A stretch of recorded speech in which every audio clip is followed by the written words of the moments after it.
चल रही हो, जहाँ वैश्याओं का वास हो, मद की प्यालियां चल रही हो, जहाँ गुरु का मान न हो, हरि का ध्यान न हो, जा कलयुग वही स्थान तेरे लिए निवास स्थान होगा। कलयुग बुरा महाराज, मैं आपको इतना बुरा दिखाई दे रहा हूँ? अरे इतना तो बुरा भी नहीं हो जितने बुरे स्थान दिए रहने के लिए। कोई एक तो ऐसा स्वच्छ स्थान दिया होता जहाँ निर्भय होकर अपना राज्य चला पाता। परीक्षित जी बोले तो कलयुग शुन तू कहाँ और रहेगा, स्वर्ण में भी तेरा वास हो, सोने में भी तेरा वास हो। कलयुग ने सोचा इतने जगह तो मिल ही गई, अब किसी न किसी दिन राजा की बुद्धि में भी प्रवेश पा जाऊंगा। राजा वहां से वापस आ गए महलों में। अब तो यहाँ एक प्रश्न उठता है, अभी भागवत जी ने क्या कहा, सोने में कलयुग रहता है, किंतु गीता जी में स्वयं भगवान श्री कृष्ण अपने मुख से कह रहे, हे अर्जुन मैं सोने में भी रहता हूँ। अब गीता जी कह रही सोने में भगवान रहते हैं, भागवत जी कह रही सोने में कलयुग रहता है। अब किसका वचन सत्य माना जाए, किसका झूठ? तो यहाँ न ही गीता जी का कथन झूठ है और न ही भागवत जी का कथन झूठ है, दोनों अपने स्थान पर बिल्कुल सत्य है। सोने में कलयुग भी रहता है और सोने में भगवान भी रहते हैं। सोना भी दो प्रकार का होता है। कौन कौन सा दो प्रकार का सोना मालूम है? नहीं मालूम? ध्यान से सुनना। एक सोना मेहनत की कमाई करके, खून पसीना बहाकर उस धन के द्वारा जो सोना खरीदा जाता है, उस सोने में कौन रहता है? भगवान। और जो सोना चोरी, ठगी, डकैती, बेईमानी, जुएबाजी, इन सब से धन कमाकर उस धन के द्वारा सोना खरीदा जाता है, उस सोने में कौन रहता है? कलयुग। चोरी, ठगी, डकैती, बेईमानी, जुएबाजी से धन कमाकर उसके द्वारा सोना खरीद कर घर में लाते हैं ना, तो सोने के साथ साथ घर में कलयुग भी आ धमकता है। लिखा भी है जहाँ सट्टा वहाँ बट्टा। सट्टा तो सभी जानते होंगे ना? हाँ या ना? हाँ, सट्टा सब जानते हैं, बताने की आवश्यकता नहीं है। और बट्टा क्या होता है? बट्टा कहते हैं दाग को। दाग एक बार जीवन में पक्की तरह लग जाता है, फिर वो छूटने का नाम नहीं लेता। चोरी, ठगी, डकैती, बेईमानी, जुएबाजी, इन सब से धन मत कमाओ। अरे अशुद्ध साधन का कमाया हुआ धन कमाने वाले को तो दुखी करता ही करता है, किंतु जो उस धन को अपने बारिश के लिए बचा कर रख देते हैं, वो धन उनके बारिश को भी दुखी कर देता है। सूत जी महाराज वर्णन करे, हे ऋषियों, समय बीतता जा रहा है। एक बार परीक्षित जी के मन में जिज्ञासा हुई, देखते हैं हमारे पूर्वजों ने हमारे लिए महलों में कुछ छोड़ा या नहीं। क्या देखा? एक काठ की पेटी रखी है। इसे खोल के देखा, इसमें सोने का मुकुट है। आज राजा ने बिना कुछ सोचे विचारे ये मुकुट सिर पर लगा दिया। एक बात याद रखना, जीवन में बिना विचारे कोई काम नहीं करना चाहिए। कभी कह रहा, बिना विचारे जो करे सो पीछे पछताए, काम बिगाड़े अपनो जग में होई हसाए। कोई काम करने से पहले विचार अवश्य करो। राजा ने नहीं सोचा ये मुकुट कहाँ से आया, क्यों इसे पेटी में बंद करके रखा गया। बिना विचारे मुकुट सिर पर लगाया। इसी मुकुट के द्वारा कलयुग ने राजा की बुद्धि में प्रवेश पा लिया, क्योंकि ये मुकुट कोई धर्म का कमाया धन नहीं था। कैसा था? बेईमानी का मुकुट। ये धन बेईमानी का धन था। अब बेईमानी का धन राजा के महलों में कहां से आया? इसे राजा परीक्षित के बाबा भीम जरासंध से छीन कर लाए थे, इसीलिए इसे पेटी में बंद करके छुपा कर रखा गया था। राजा ने मुकुट सिर पर लगाया, बुद्धि पर कलयुग सवार हुआ, राजा शिकार करने वन में चल दिया। अभी मैंने बताया था, शुद्ध साधन से कमाया धन, बेईमानी से कमाया धन कमाने वाले को तो दुखी करता ही करता है, किंतु जो बेईमानी के धन को बारिश के लिए बचा कर रख देते हैं, वो बेईमानी का धन उनके बारिश को भी दुखी कर देता है। राजा शिकार करने चले। यहाँ भागवत जी के श्लोक में एकदा शब्द का प्रयोग हुआ। एक बार राजा शिकार करने वन में गया। भागवत जी के श्लोक में एकदा, रामायण की चौपाई में एक बार शब्द आ जाए तो समझ लो आगे कोई विशेष बात है। राजा शिकार करने गए, प्यास से व्याकुल होकर समीक ऋषि की कुटिया पर आए, किंतु राजा की बुद्धि पर तो कलयुग सवार है। ऋषि योग समाधि में लीन है। राजा विचार करने लगा, ये डोंगी है। अरे इसने देख लिया राजा आ रहा है, इसे तो खड़े होकर हमारा स्वागत करना चाहिए, और ये बैठा रहा। क्या देखा? वहां एक मरा सर्प पड़ा था, बाण की नोक से उठाया और ऋषि के गले में डाला। राजा वापस आ गया महलों में। शमीक ऋषि कौन है? जरा ध्यान देना। अपनी सभी इंद्रिय वृत्तियों को अंतर्मुख करके प्रभु के ध्यान में बैठा हुआ जीव ही शमीक ऋषि है। यदि कहीं कोई संत भक्त भगवान का ध्यान कर रहे हो तो वहां कभी जाना नहीं चाहिए, और यदि जाना भी पड़ जाए तो प्रणाम करके वापस चले आओ। वहां दुनियावी बातों को मत छेड़ो, क्योंकि जिस समय वो प्रभु का ध्यान कर रहे होते हैं उस समय प्रभु के साथ एक होने का उनका विचार होता है, और जब हम वहां दुनियावी बातें छेड़ते हैं तो उनका ध्यान दुनिया की तरफ आ जाता है। इसलिए वहां दुनियावी बात नहीं छेड़नी चाहिए। राजा ने ऋषि का अपमान किया। जब शमीक ऋषि के पुत्र श्रृंगी ऋषि ने ये बात जाने, परीक्षित जी को श्राप दे दिया, जा मूर्ख राजा, जिसने भी मेरे पिता का अपमान किया है उसे तक्षक आज के 7वें दिन दुनिया से यंत्र पहुंचाएगा। जो ही शमीक ऋषि ने सुनी श्राप वाली बात, बोले श्रृंगी ये तूने क्या कर डाला? तूने परीक्षित को श्राप दे दिया। अरे श्रृंगी, परीक्षित बड़ा धर्मात्मा राजा है, तुझे उस राजा को ऐसे श्राप नहीं देना चाहिए।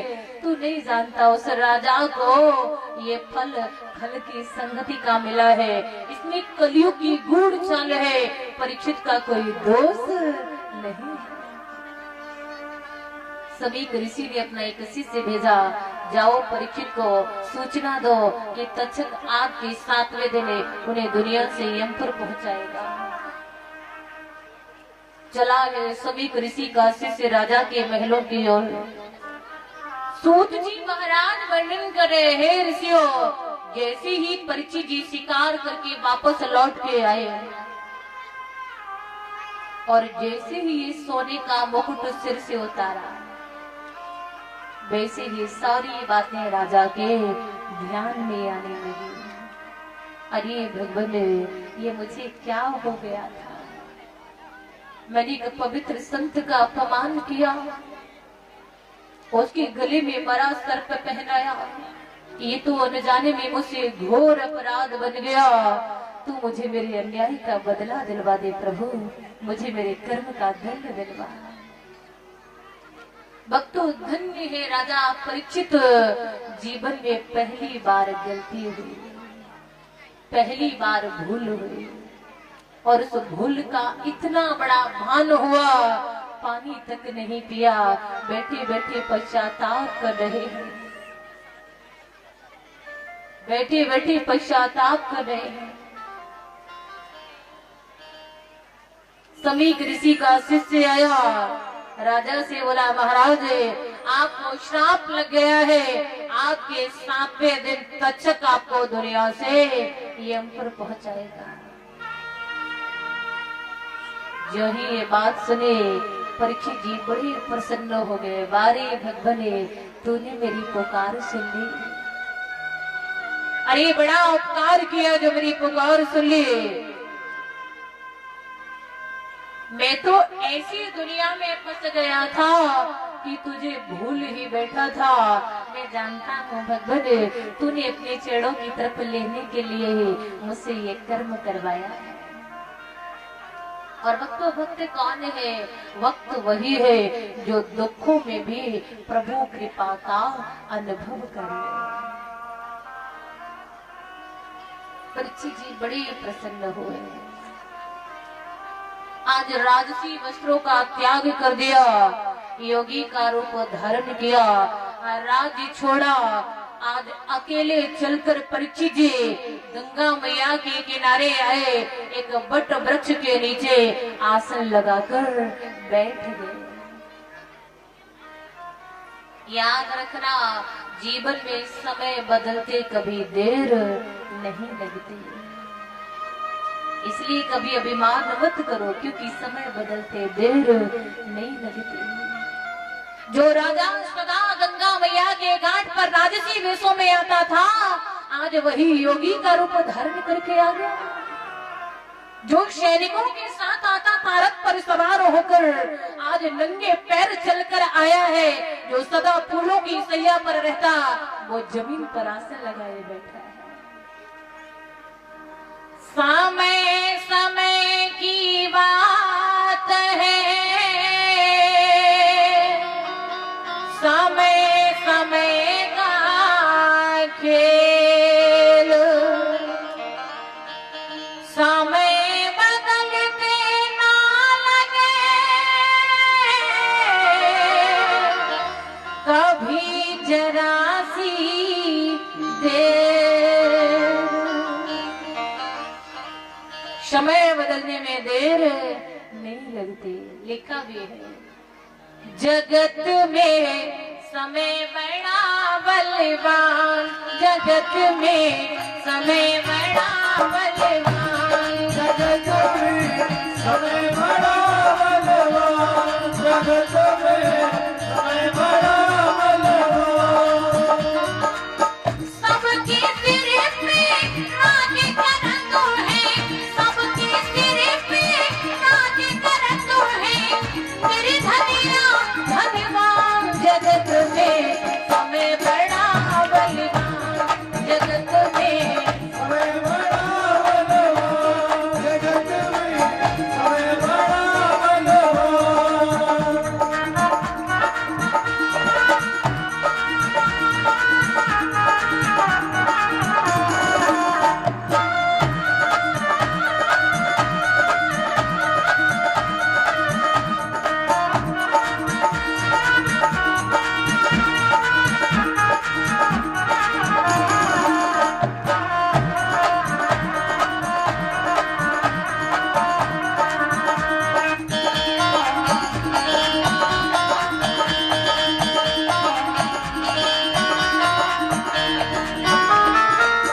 पल में राजे पलट जाते हैं, सत्यो ताजे उलट जाते हैं।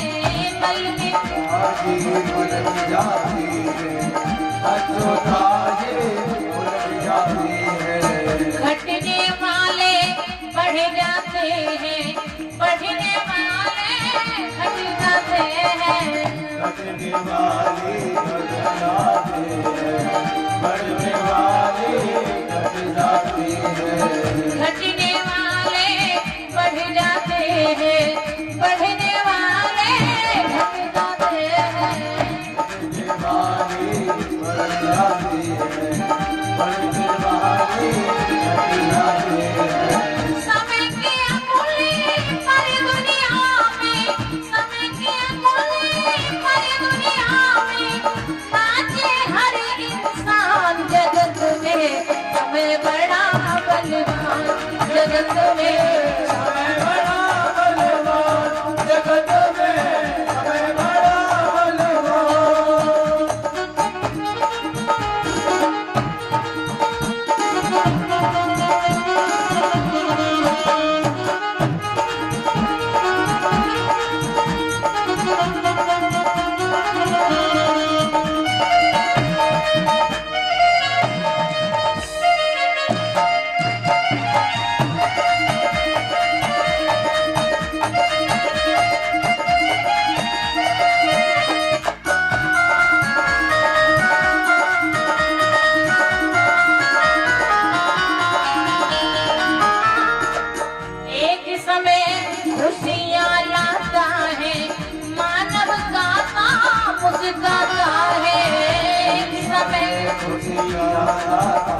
उजड़ जाता है सभी।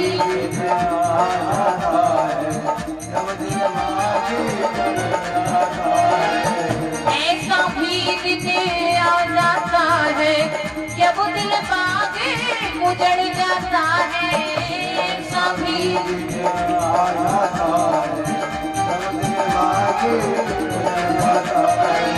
पल में आंसू मन बहती है, पल में आंसू मन बहती है, चेहरे की मुस्कान जगत में समय बड़ा बलिदान, जगत में समय बड़ा बलवान, जगत में समय बड़ा बलवान। सबके सिर पे राज करत है, सबके सिर पे धनिया भगवान, जगत में समय बड़ा बलिदान, जगत में समय बड़ा बलवान, जगत में समय बड़ा बलवान। जगत में समय बड़ा बलिदान, जगत में समय बड़ा बलिदान, जगत में समय बड़ा बलिदान।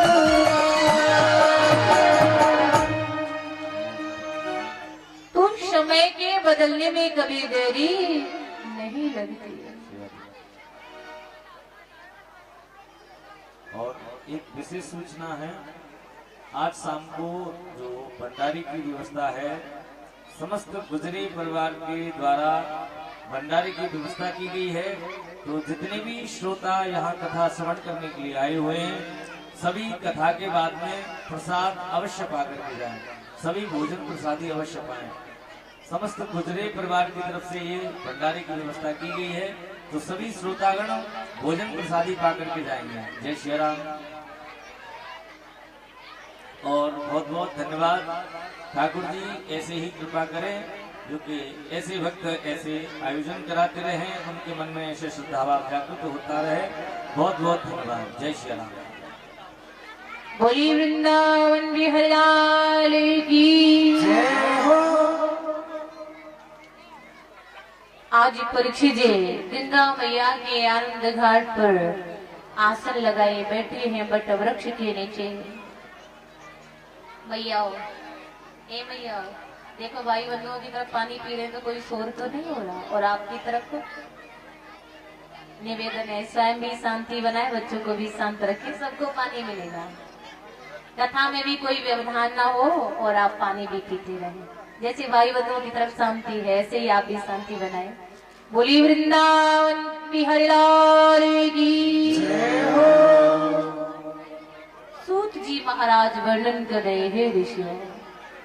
अब राजा परीक्षित राजा नहीं रहे, एक राजा के विलासी जीवन का अंत हुआ। अब परीक्षित राज ऋषि बन गए।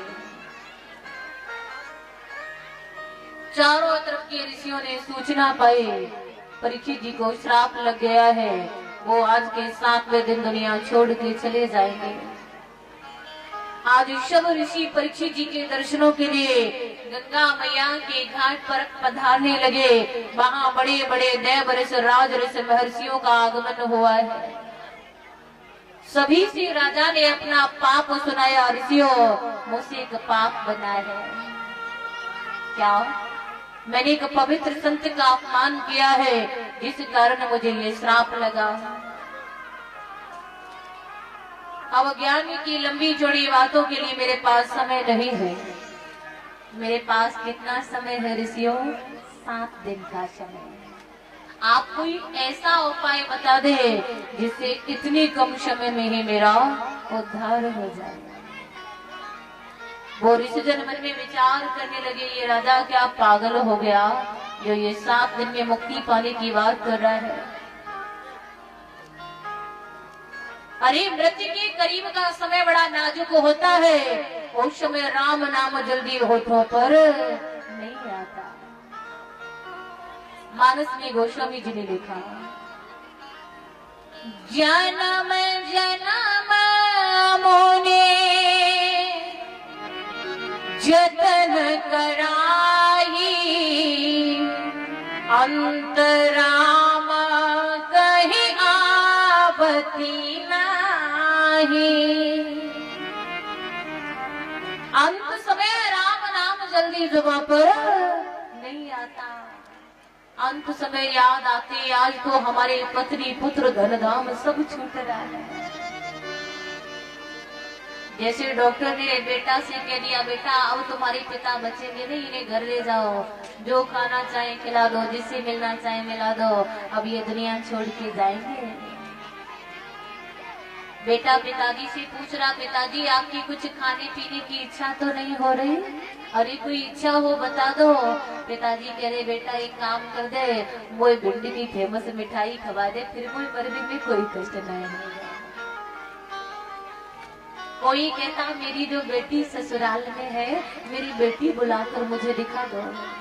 कोई कहता मेरा जो बेटा नौकरी पर है, मेरा बेटा बुला दो, मेरी तो श्वासा उसी में अटकी है।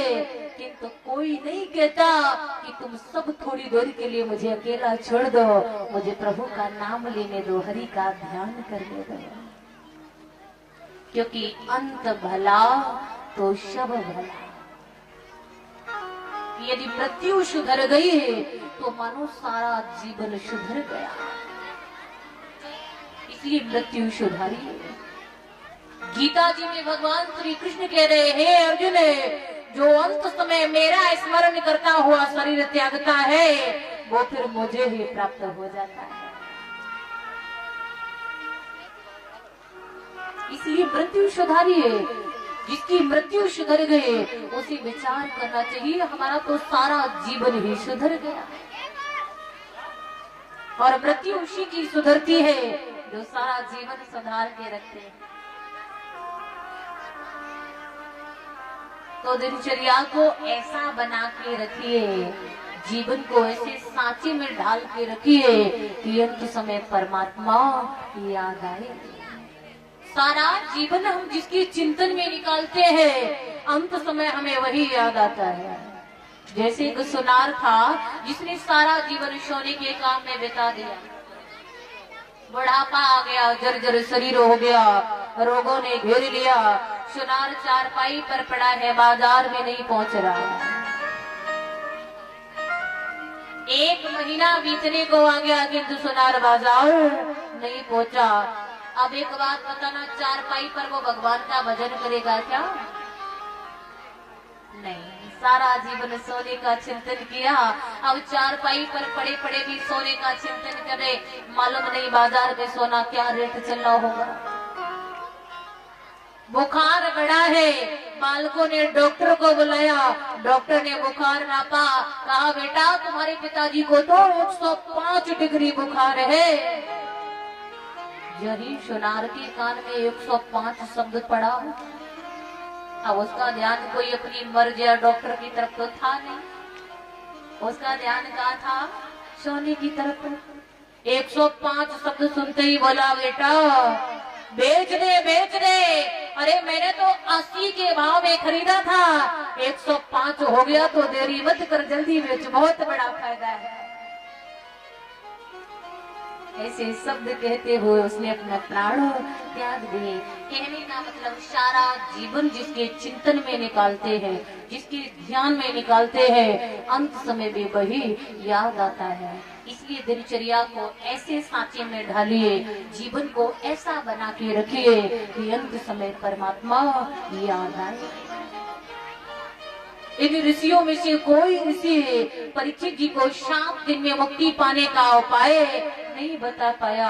अब तो परीक्षित जी ने द्वारिकाधीश का ध्यान किया, हे द्वारिकाधीश आपने ही मेरा जीवन उजागर किया है, तो कृपा करके आप ही मेरी मृत्यु भी सुधारिए, मेरे लिए कोई सद्गुरु भेजिए। निवेदन करे, हो मेरा तार, हो मेरा तार हरि से जोड़े, ऐसा कोई संत मिले, मेरा तार हरि से जोड़े, ऐसा कोई संत मिले, मेरा तार हरि से जोड़े, ऐसा कोई संत मिले, मेरा तार प्रभु से जोड़े, ऐसा कोई संत मिले, ऐसा कोई संत मिले, ऐसा कोई गुरु मिले, ऐसा कोई गुरु मिले, ऐसा कोई संत मिले, ऐसा कोई गुरु मिले, मेरा तार जय हो मेरा तार हरि से जोड़े, ऐसा कोई संत मिले, मेरा तार हरि से जोड़े, ऐसा कोई संत मिले, मेरा तार प्रभु से जोड़े, ऐसा कोई संत मिले।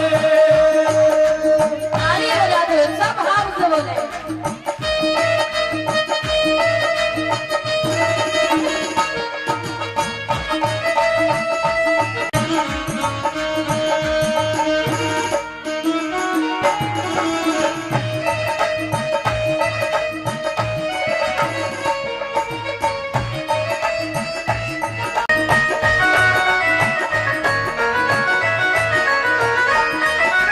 संत मिलन के बड़े महात्म, संत मिलन के बड़े महात्मा, संत मिलन के सतगुण देते थोड़े, ऐसा कोई संत मिले, मुझे सतगुण देते थोड़े, ऐसा कोई संत मिले, मेरा तार हरि से जोड़े, ऐसा कोई संत मिले, मेरा तार प्रभु से जोड़े।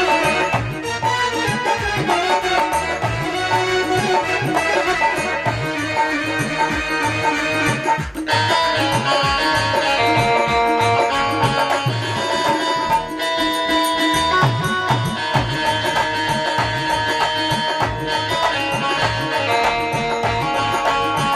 जोड़े, ऐसा कोई संत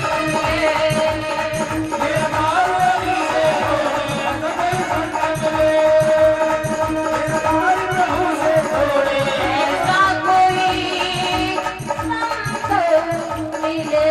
था सुपात्र शिष्य आपकी प्रतीक्षा कर रहा है, आप उसे उपदेश दो जाते हैं। श्री सुखदेव जी महाराज चंदे 16 वर्ष की अवस्था है, वक्षस्थल विशाल है, तन पर कोई वस्त्र नहीं है, मुख के चारों तरफ बालों की लटी बिखरी हुई है, मुख पर तेज फैला है, दृष्टि नासिका के अग्रभाग पर स्थिर है, प्रभु चिंतन में लीन हुए श्री सुखदेव जी महाराज चलते जा रहे हैं। चारों तरफ प्रकाश सा फैल गया है, ऋषि जन जान गए श्री सुखदेव जी महाराज पधार रहे हैं। जब सब ऋषियों ने श्री सुखदेव जी महाराज को आते देखा, सबने खड़े होकर उनका स्वागत किया है, और उस सभा में सुखदेव जी महाराज के पिताजी व्यास मुनि भी बैठे थे। आज व्यास मुनि ने भी खड़े होकर सुखदेव जी का स्वागत किया है। बोली श्री सुखदेव जी महाराज की जय हो।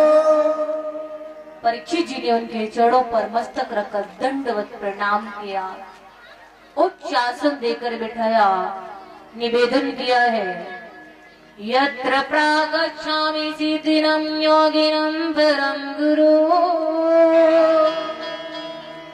पुरुषो सेहयत कार्यं ब्रह्माण्डस्य सर्वथा। अरे ईश्वर, आप योगिनियों के परम गुरु हैं, इसलिए आपसे परम सिद्धि के स्वरूप में प्रश्न करना चाहिए। मैं आपसे पूछना चाहता हूँ, जिस मनुष्य को मृत्यु की निश्चित घड़ी मालूम हो, ऐसे मनुष्य को क्या करना चाहिए? ईश्वर, मुझसे एक पाप बना है कि मैंने एक पवित्र संत का अपमान किया है। अब ज्ञान की लंबी चौड़ी बातों के लिए मेरे पास समय नहीं है। मेरे पास कितना समय है? मात्र 7 दिन का समय है।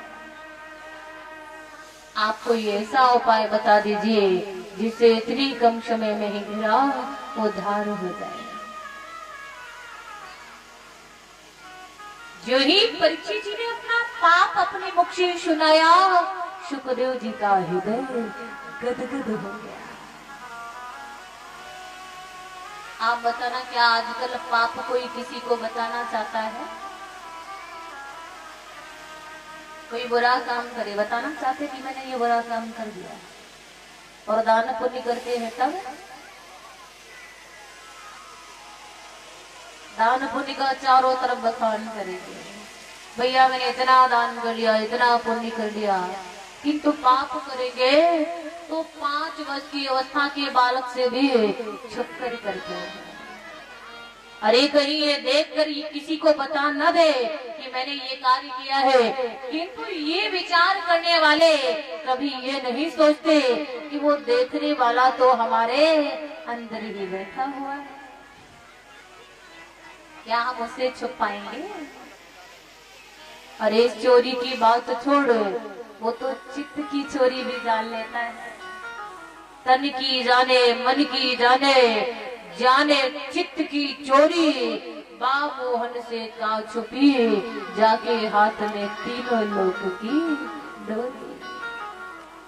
इसलिए पाप छुपाइए मत, वो देखने वाला तो अंदर बैठा है, पाप छुपाओ मत, पाप सबके सामने प्रकट करो, पाप सबके सामने कहो। इससे क्या होता है? इससे हमारी पाप करने की आदत छूटती है।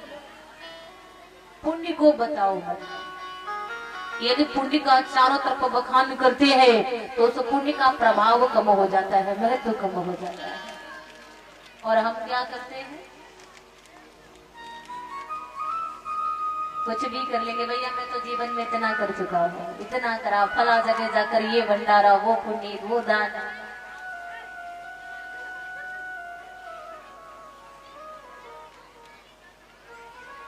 यदि एक धर्मशाला में एक संगमरमर का पत्थर भी लगवा देते हैं तो क्या करते हैं? धर्मशालाओं में पत्थर लगे हुए देखे होंगे, कितने नाम पड़े होते हैं, फला ने फला की याद में ऐसे ऐसे ये पत्थर लगवाया,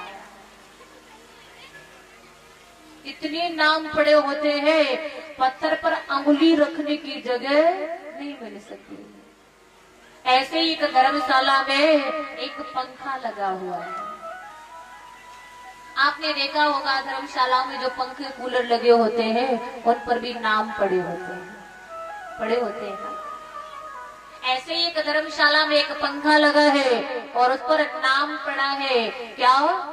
श्रीमती इमरती देवी की याद में उनके पुत्र लड्डू लाला ने ये पंखा लगवाया। किसकी याद में? जवाब दीजिए, किसकी याद में? इमरती देवी की याद में पुत्र लड्डू लाला ने ये पंखा लगवाया। अब दिन में जितना चक्कर काट रहा पंखा उतने चक्कर काट रही इमरती देवी। जितनी बार घूम रहा पंखा उतनी बार घूम रही इमरती देवी। अब इमरती देवी बोली लड्डू लाला से, सुन रे लड्डू लाला, इतने चक्कर तो 84 लाख योनियों में जन्म लेने के बाद नहीं काटने पड़ते जितने चक्कर तूने एक जन्म में ही मुझसे कटवा दिए। एक पंखा एक दिन में कितना चक्कर लगाता होगा? कोई गिनती है? कोई गिनती नहीं। जितनी बार घूम रहा पंखा उतनी बार घूम रही इमरती देवी। कहने का मतलब हम दान पुण्य का चारों तरफ काम करते हैं तो पुण्य को बताना नहीं है, क्योंकि पुण्य को बताने से पुण्य का प्रभाव कम हो जाता है और पाप को छुपाना नहीं है। जैसे ही परीक्षित ने पाप सुनाया सुखदेव जी का हृदय गदगद हो गया। अरे राजन तू घबरा, अभी तो तेरे पास 7 दिन का समय है। अरे परीक्षित ये 7 दिन का समय तो बहुत लंबा समय है, यदि तू चाहे तो 7 मिनट में ही तेरा उद्धार हो सकता है, इसलिए धैर्य धारण कर। जो आनंद मुझे मिला है वही आनंद मैं तुझे देने के लिए आया हूँ। हे परीक्षित, जो बीत गया समय उसका विचार छोड़, जो आने वाला है उसे संभालने की कोशिश कर, क्योंकि परीक्षित मानव जीवन की अंतिम परीक्षा मृत्यु है। क्या है मानव जीवन की अंतिम परीक्षा? मृत्यु। एक बात बताना, आपकी सारी परीक्षाएं अच्छी हो जाए और अंतिम परीक्षा बिगड़ जाए, क्या परिणाम ठीक आएगा? अंतिम परीक्षा बिगड़ी मानो परिणाम बिगड़ गया। अंत भला तो शब भला, इसलिए अंतिम परीक्षा को नहीं बिगड़ने देना है। सुखदेव जी महाराज समझा रहे हैं, परीक्षित दुनिया से मन हटाकर प्रभु चरणों में एकाग्र चित्त कर दे। कैसे? जैसे एक पनिहारे ने अपने सिर पर पानी का घड़ा लेकर चलती है, पनिहारिन के दोनों हाथ नीचे की ओर है। पनिहारिन सखियों से बात करती आ रही है, किंतु पनिहारिन का ध्यान कहाँ रहता है?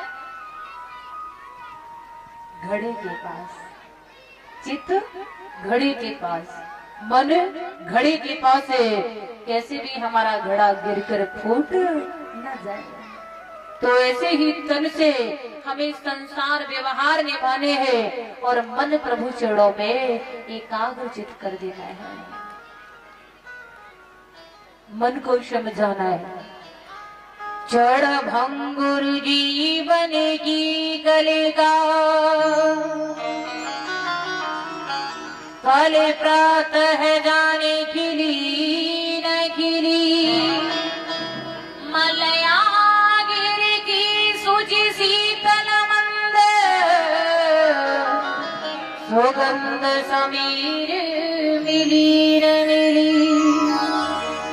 कल काले कुठारे लिए फिरता, तन नम्र पे चोटी झिली न झिली, रटिले हरि नाम हरि रचना, तुम अंत समय में हिली न हिली।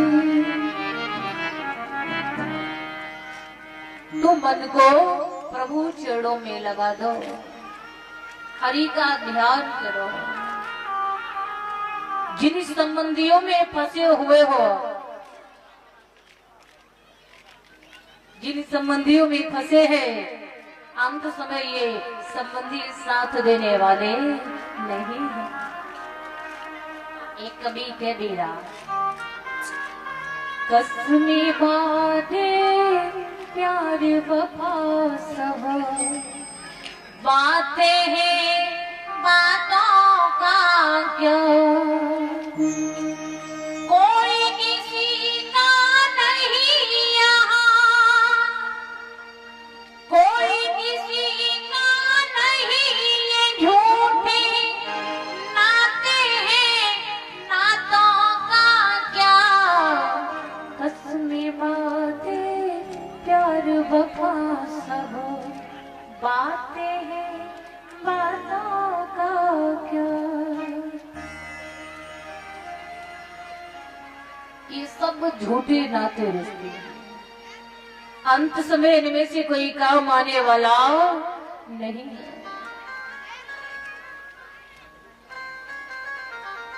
कसमें बातें प्यार वफा सब, बातें हैं बातों का क्या,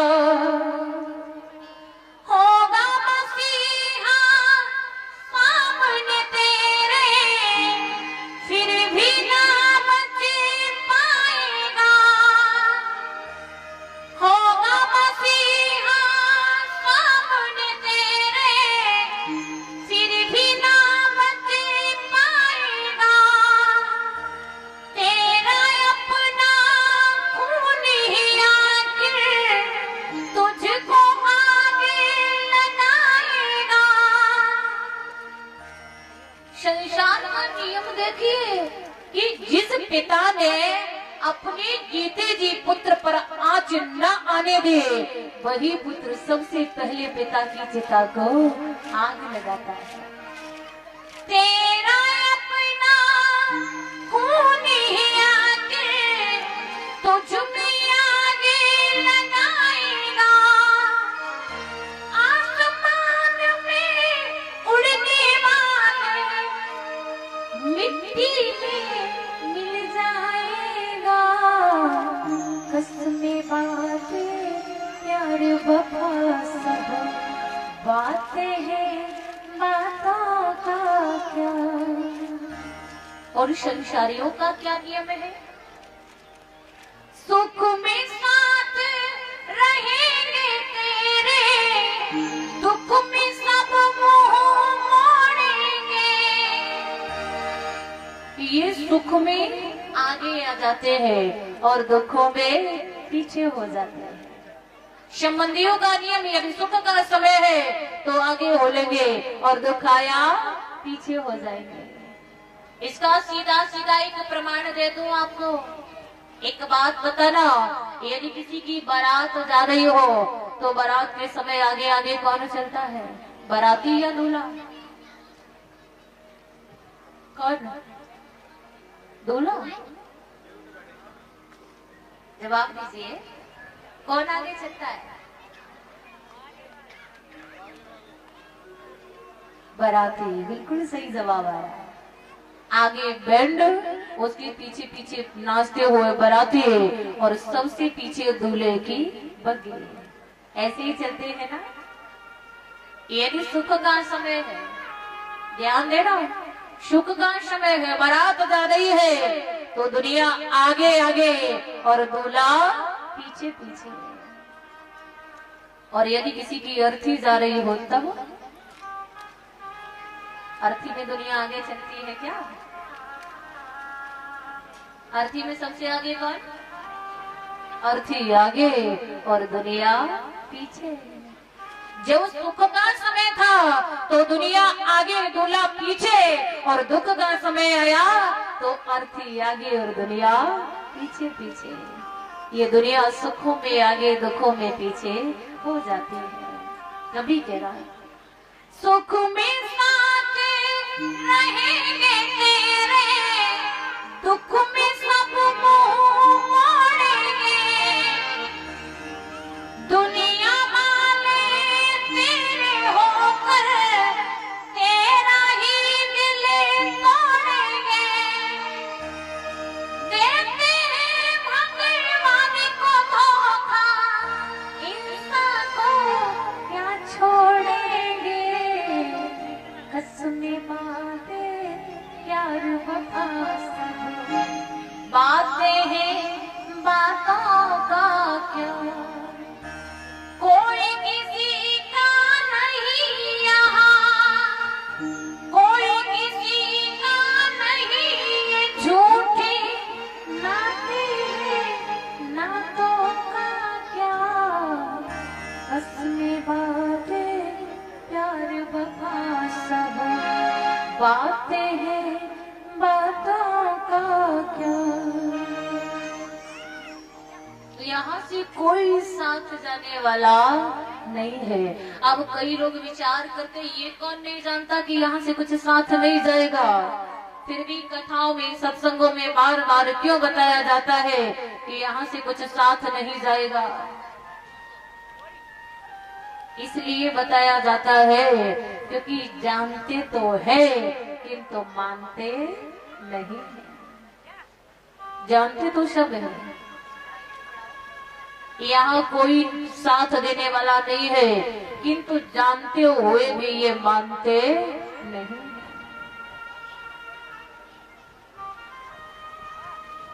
ये दुनिया स्वार्थ की संगी है, स्वार्थ को व्यवहार जगत में स्वार्थ को। पुत्र कमाई कर धन लावे, माता करे प्यार, पिता कहे मेरो पूत सपूता, अकल बंद होशियार। जगत में स्वार्थ को व्यवहार। स्त्रिया सुंदर वस्त्राभूषण मांगती बारंबार, जो नवा को लाई के देवो मुखड़ा लेते बिगाड़। जगत में स्वार्थ को व्यवहार। सारा जगत स्वार्थ का संगी है।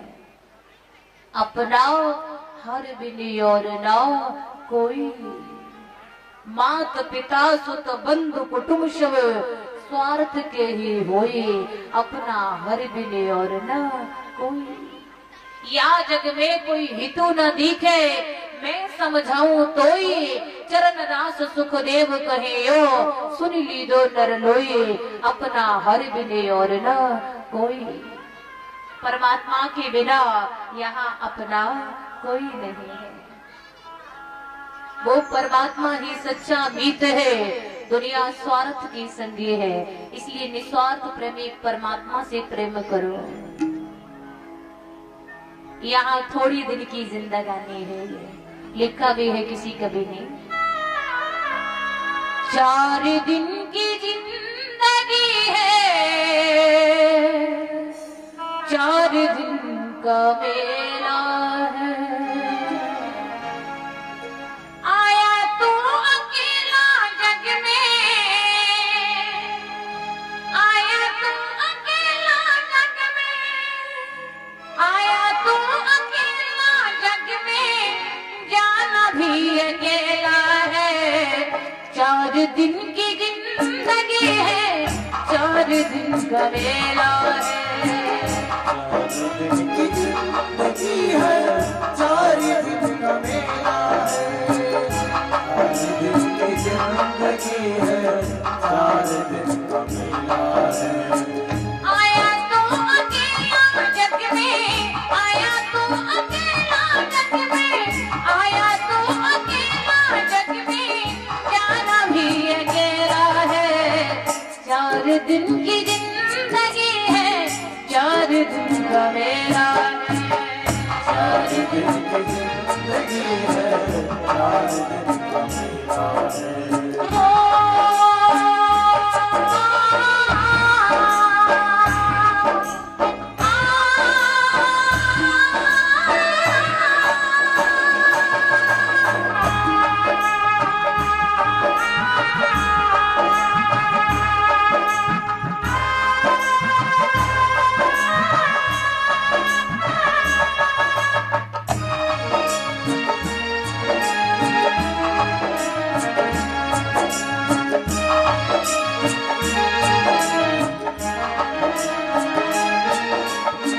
कौड़ी कौड़ी माया जोड़ी, बंदा तू करोड़ी है।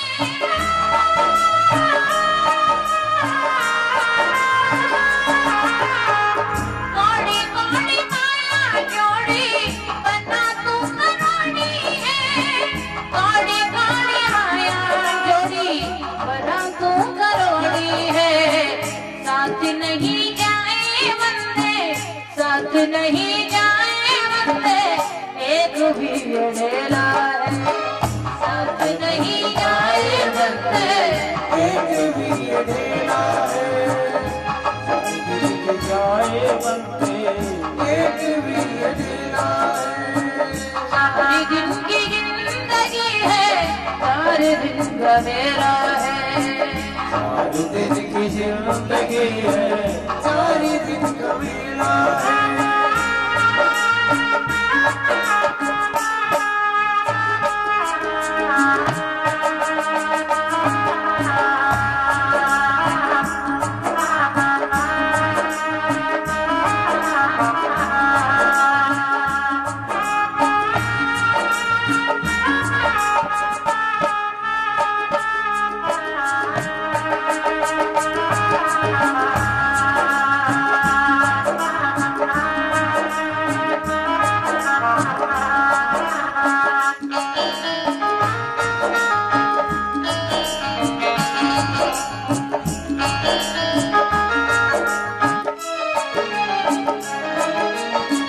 काया और माया तेरे साथ नहीं जाएगी।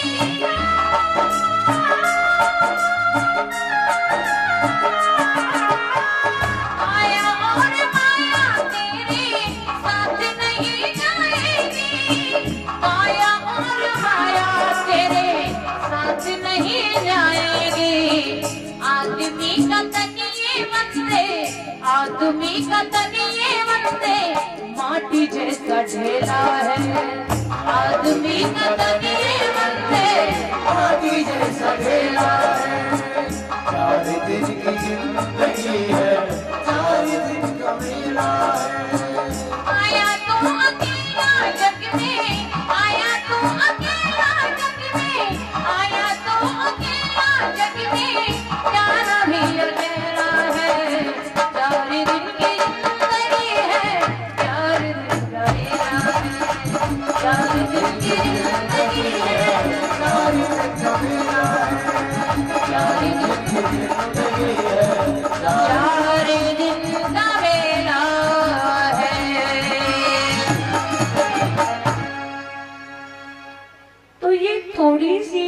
गानी है, इसी पाकर नित्य हरि का ध्यान करते रहो। आज सुखदेव जी महाराज समझा रहे परीक्षित, जो समय बीत गया उसका विचार छोड़, आने वाला है उसे सुधार। तूने प्रश्न किया था कि जिस मनुष्य को मृत्यु की निश्चित घड़ी मालूम हो उसे क्या करना चाहिए, तो सुन परीक्षित, उसे भगवान की भागवत रूपी कथा सुननी चाहिए। परीक्षित जी बोले, ऋषिवर कृपा करके ये भगवान की कथा आप ही मुझे श्रवण कराए। सुखदेव जी बोले, राजन मैं ये कथा तुझे सुनाऊंगा, किंतु पहले ये कथा तुझे मन लगाकर श्रवण करनी है। दूजा, इस कथा में आई किसी प्रसंग पर तुझे शंका नहीं करनी है। सुखदेव जी महाराज ने परीक्षित जी को भगवान के अवतारों की कथा श्रवण कराए, समझाया राजन जब आगे अधर्म बढ़ेगा उस समय भगवान कलि के नाम से अवतार धारण करेंगे और इस प्रकार पृथ्वी पर भगवान के 24 अवतार पूर्ण होंगे। बोली बांकी बिहारी लाल की जय हो। आगे समझाया राजन मैं तुम्हें बताता हूँ कि सृष्टि का वर्णन, सृष्टि किस प्रकार से रची गई। सृष्टि के आदि में संपूर्ण पृथ्वी जलमग्न थे। उस समय चारों तरफ जल ही जल था। केवल नारायण भगवान अपने शेष की सैया पर विराजमान थे और जल में वास होने के कारण ही इनका नाम नारायण था। नारायण भगवान की नाभि से कमल निकला, कमल में चतुर्मुखी ब्रह्मा जी हुए। ब्रह्मा जी प्रकट हुए, ब्रह्मा जी देख रहे जिधर भी दृष्टि जा रही उधर ही जल है, दूजा कुछ दिखाई नहीं दे रहा। ब्रह्मा जी अंदर चले उस नाभि का पता लगाने, मैं कहां से आया हूँ, कौन है, किसने उत्पन्न किया है। अंदर उस नाभि की कोई ठा नहीं पाए, फिर से ऊपर आ गए कमल पर। तो आकाशवाणी हुई, हे ब्रह्मा तप। ब्रह्मा जी ने घोर तप किया। इनके तप से प्रसन्न होकर नारायण भगवान प्रकट हुए। बोले, कहो ब्रह्मा तुमने मुझे क्यों याद किया है। ब्रह्मा जी बोले, भगवान आप मुझे बताइए हमारे लिए क्या कार्य है, क्यों हमें उत्पन्न किया है। नारायण भगवान बोले, ब्रह्मा तुम हमारी आज्ञा अनुसार सृष्टि का विस्तार करो। ब्रह्मा जी बोले, भगवान मुझे तो सृष्टि रचना का ज्ञान ही नहीं है। तो उसी समय नारायण भगवान ने ब्रह्मा जी को चतुश्लोकी भागवत श्रवण कराए, ज्ञान कराया। भगवान अंतर ध्यान हुए। बोलिए चतुर्भुज नारायण की जय हो। ब्रह्मा जी ने सृष्टि रचना प्रारंभ की। पहले 4 पुत्रों को प्रकट किया, शनक, सनंदन, सनातन।